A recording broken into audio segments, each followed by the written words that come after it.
নমস্কার। রাধে রাধে। বাচ্চারা পাস্তা খুবই পছন্দ করে, কিন্তু আমরা জানি কেনা পাস্তা অনেকটাই আনহেলদি।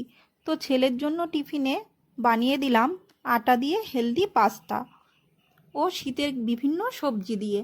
তো আমি আটা মেখে নিয়েছি একটু শক্ত করে, তাতে 3টে রুটি হয়েছে। আমি রুটিগুলো এইভাবে কেটে নেব।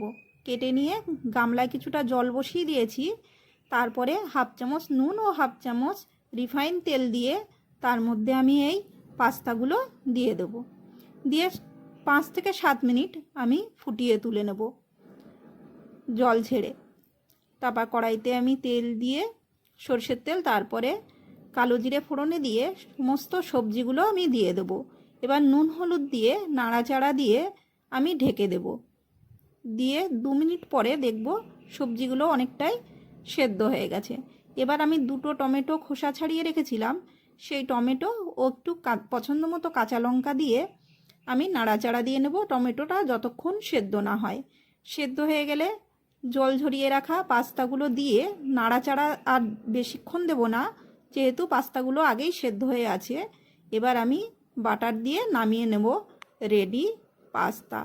নমস্কার। রাধে রাধে।